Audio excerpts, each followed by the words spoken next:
Kan selama ini kalau yang dibayangkan oleh anak-anak muda gitu kan, soal gimana sih caranya kita berkontribusi dan sebagainya gitu, kita kebingungan gitu. Padahal sebenarnya nggak usah jauh-jauh gitu.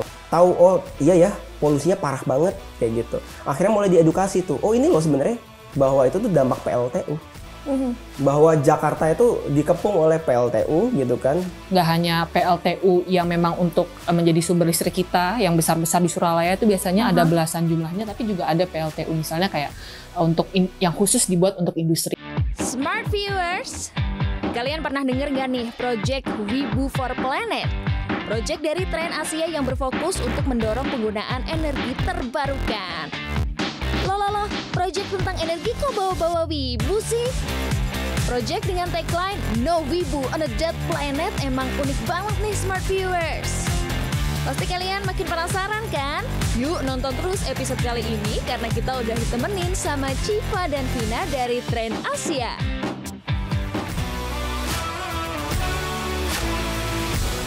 Halo Smart Viewers, selamat datang di Good Talk di Binus TV sebagai digital content creator kampus pertama di Indonesia. Nah Smart Viewers, hari ini gue lagi mampir di Trend Asia dan ditemenin sama dua digital campaigner dari Trend Asia. Ada Silvina Putri dan Civa Pradika. Ada Vina dan Civa. Halo. Halo. Apa kabar nih? Baik. Gitu. Semoga terus baik dan sehat juga ya. Alhamdulillah. Oke. Nah, Civa dan Vina, ini kantor Trend Asia ya? Ya. Tapi tadi gue dilihat di depan, di depan ada ini, kedai kopi ya? Ya, kedai kopi Kirapa. Itu part dari Trend Asia juga?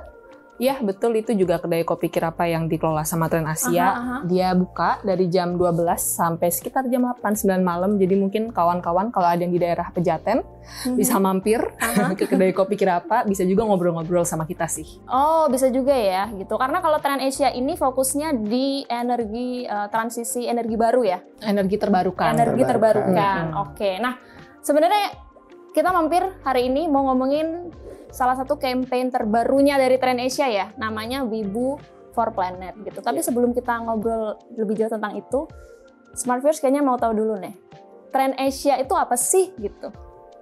Oke, Trend Asia tuh lembaga swadaya masyarakat ya, NGO gitu, yang kita bekerja di bidang kampanye dan advokasi untuk transisi energi berkeadilan gitu. Jadi kita mengupayakan gimana caranya nih kita bisa hidup dari sumber energi atau sumber listrik yang itu demokratis, berkeadilan, bersih tentunya dan berkelanjutan gitu. Jadi bukan dari sumber-sumber yang merusak, nggak hanya dari dampak lingkungan tapi juga dampak sosial ataupun dampak ekonomi gitu sih. Oke, nah ini menarik nih Vina. Tadi kan ada sebut transisi yang berkeadilan. Mungkin boleh dijelasin lebih lanjut ke Smart Viewers. Transisi yang berkeadilan ini yang kayak apa gitu? Mungkin boleh? Ya Civa? boleh. Ya jadi kalau selama ini kita sama-sama tahu ya bahwa listrik kita itu menggunakan batu bara kayak gitu. Dan batu bara ini kerusakan yang ditimbulkannya masif banget kayak gitu. Dan juga berkontribusi terhadap krisis iklim. Tapi kita nggak pengen sekedar transisi nih dari energi yang kotor ke bersih gitu. Tapi kita juga ingin memastikan aspek keadilan gitu, bahwa dampak-dampak kerusakan yang ditimbulkan oleh perusahaan tambang dan pembangkit PLTU itu juga diperbaiki dan dipulihkan gitu. Jadi kita nggak pengen ada yang ditinggalkan gitu. Aspek keadilan harus diperhatikan seperti itu. Nah tadi ada yang menarik perhatian nih gitu. Berarti kan ada dorongan atau pendampingan juga ke para korban ya, gitu. Nah ini mungkin bisa dikasih tahu nggak ke Smart Viewers sejauh ini yang Trend Asia lakukan untuk mendampingi itu apa? Banyak sih ya Kak.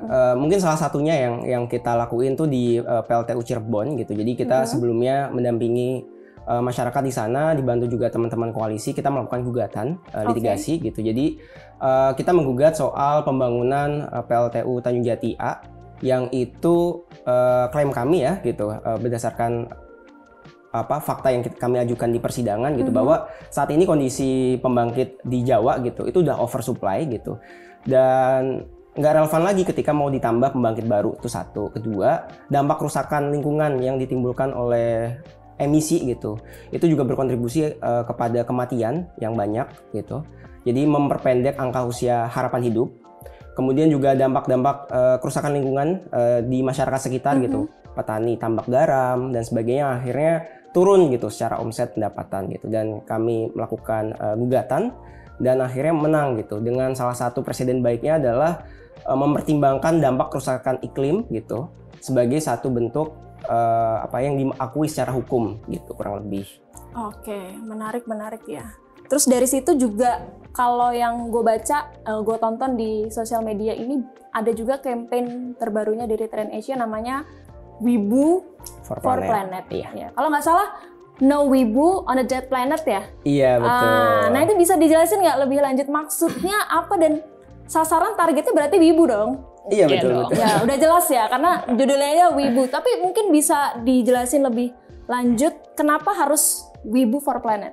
Mungkin proses kreatifnya dulu sih ya Kak ya. Oke, boleh. Jadi kebetulan kami di tim Trend Asia gitu, kebanyakan adalah wibu gitu. Jadi itu jadi salah satu alasan utama gitu. Dan di sisi lain saat ini kami juga ada sebenarnya salah satunya tuh campaign soal Don't Gas Asia kayak gitu. Jadi saat ini Jepang itu berkontribusi atau bertanggung jawab lah terkait dengan pendanaan energi kotor terutama di Asia gitu. Jadi Jepang itu saat ini masih mendukung amonia, hidrogen sama LNG gitu, yang mana itu memperpanjang penggunaan batu bara gitu. Dan saat kami menjalankan campaign tersebut gitu, kami banyak melakukan brainstorming gitu. Kemudian akhirnya tercetuslah ide gitu. Ya udah dalam campaign ini gimana kalau kita buat Wibu for Planet gitu. Kita pengen nge-call teman-teman wibu gitu yang dia sangat suka terkait dengan pop culture Jepang, tapi belum tahu nih bahwa Jepang ini berkontribusi ke energi kotor yang dibangun di Indonesia kayak gitu. Jadi pengennya seperti itu sih Kak.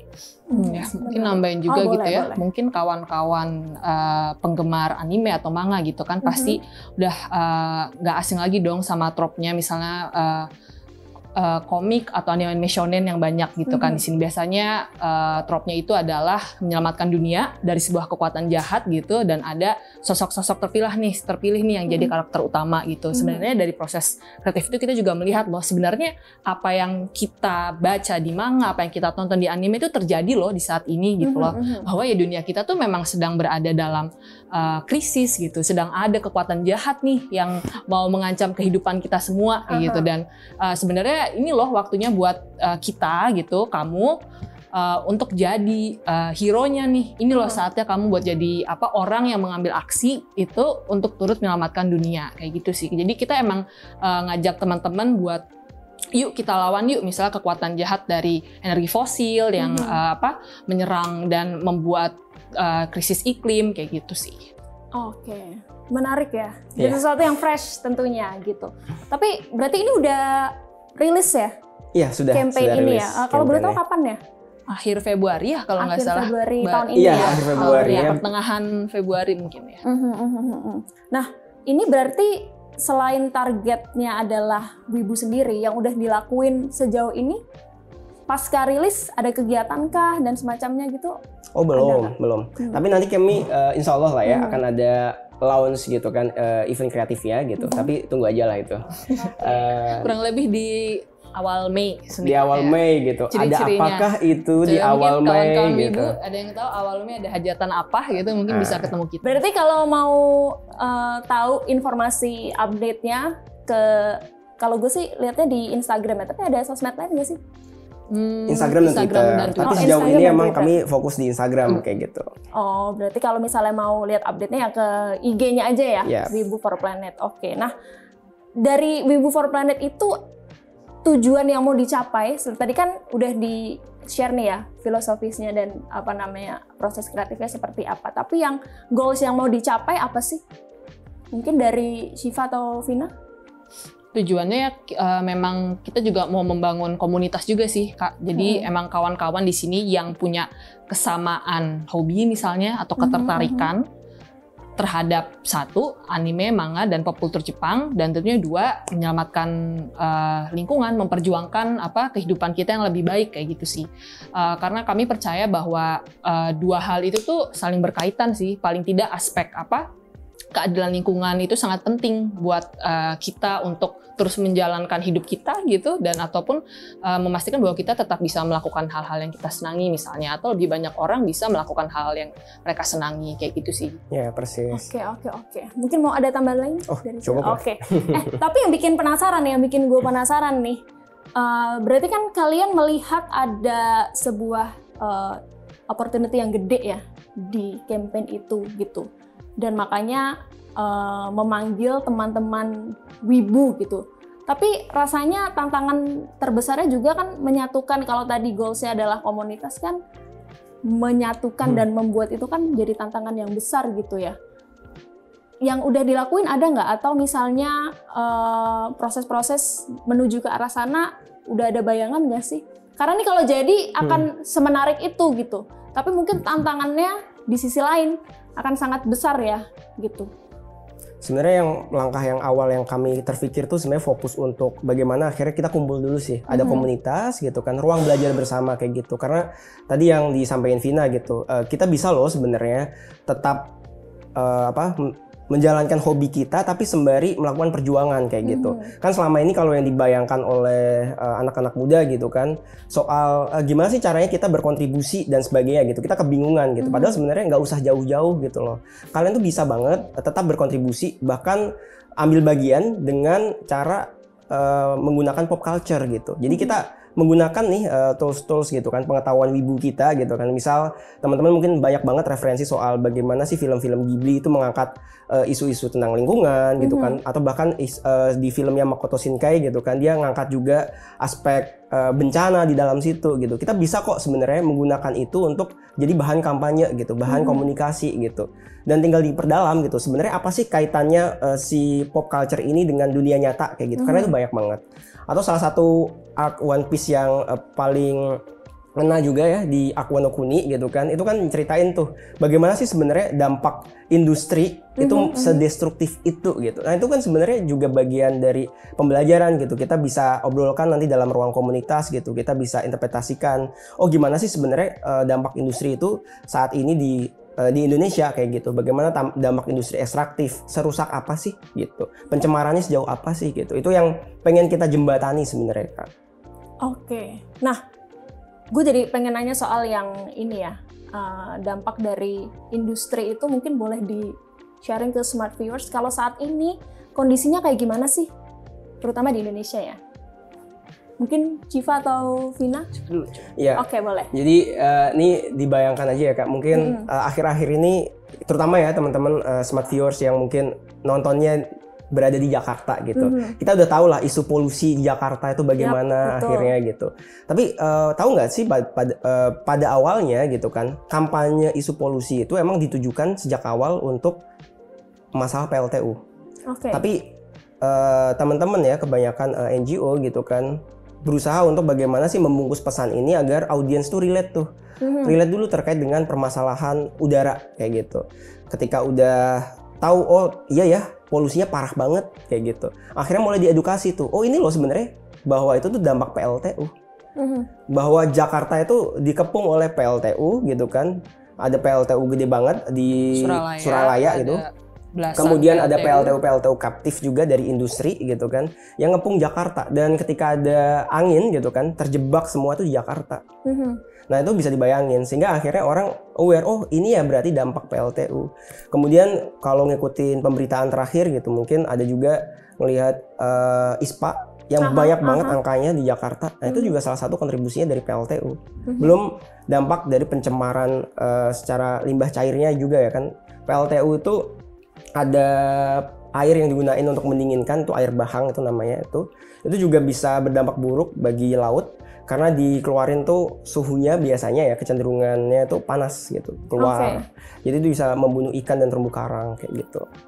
Oke deh. Kalau dari Vina mungkin ada tambahan? Nggak ada sih, tapi memang itu salah satu contoh terdekat kita gitu ya. Jadi mungkin untuk kawan-kawan yang tinggal di Jabodetabek gitu, kalau bertanya-tanya kenapa sih indeks air quality kita tuh jarang bagus kayak gitu ya, atau bagus cuma pas hujan aja gitu misalnya ya, karena kalau kita buka peta coba lihat deh ada berapa PLTU sih di sekitar kita kayak gitu ya. PLTU yang tadi Civa sebutkan, nggak hanya PLTU yang memang untuk menjadi sumber listrik kita yang besar-besar di Suralaya itu biasanya ada belasan jumlahnya, tapi juga ada PLTU misalnya kayak untuk yang khusus dibuat untuk industri kayak gitu, dan itu semua ada di sekitar kita, dan asapnya, dampaknya itu yang kita hirup sehari-hari kurang lebih. Oke, nah tapi ini pertanyaan klasik ya, gitu. Tapi yang bisa kita lakuin hari ini juga gitu? Apa sih untuk mendorong soal isu-isu lingkungan ini? Satu hal sih, nggak berhenti untuk mengedukasi diri kita sendiri, satu. Kedua itu mengkampanyekan tentunya. Yang ketiga, banyak sekali upaya-upaya litigasi hukum yang juga sempat kami tempuh gitu kan soal dampak-dampak kesehatan. Jadi kemarin kan di Jakarta juga ada gugatan soal isu polusi gitu, yang mana memutuskan Presiden Jokowi, Gubernur Jakarta gitu kan, terus Kementerian KLHK dan Kesehatan tuh bersalah, sampai sekarang bersalah. Dan itu adalah salah satu upaya kayak gitu. Walaupun mungkin nggak semua dari kita bisa melakukan itu gitu, tapi kita harus percaya bahwa ada banyak cara sebenarnya untuk mendorong perubahan gitu. Jadi kita nggak usah khawatir, nggak usah kebingungan. Emang kita bisa apa sih? Langkah pertama ya tadi kita belajar dulu gitu kan. Sebenarnya apa sih permasalahannya? Oh ternyata permasalahan lingkungan itu bukan permasalahan yang diadres oleh individu, tapi struktural gitu loh. Dimana ini berkaitan dengan regulasi gitu kan, pemerintahan gitu. Kemudian perusahaan-perusahaan yang harus bertanggung jawab kayak gitu. Dan kita juga sebagai publik yang menjadi korban gitu. Jadi pemahaman bahwa permasalahan lingkungan itu adalah permasalahan struktural ngebuat kita itu melihat satu permasalahan jadi utuh gitu dan tidak sekedar akhirnya hopeless lah. Kita tahu oh berarti kita bisa melakukan ini, yaitu salah satunya gugatan, salah satunya juga kampanye untuk juga mendorong, menekan, membuat tekanan publik seperti itu. Oke, mungkin dari Vina ada tambahan? Khususnya untuk para smart viewers mungkin ya yang masih muda-muda ini. Oke, mungkin smart viewers bisa stay kepo. Karena menurut aku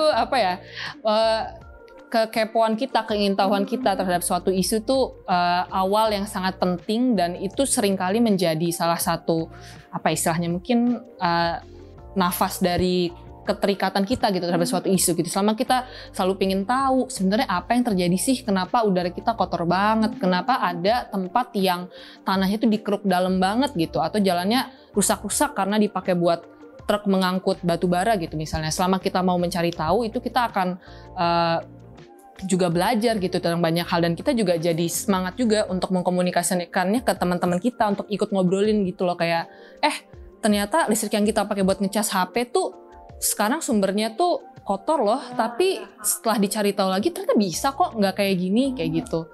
Dan kekepoan itu juga sebenarnya yang bikin kita aware tentang kedekatan di sekitar kita juga, kayak misalnya karena kita kepo gitu kita jadi tahu oh ternyata obrolan tentang krisis iklim gitu misalnya udah banyak loh dibicarakan misalnya kayak di anime atau di manga-manga kayak gitu.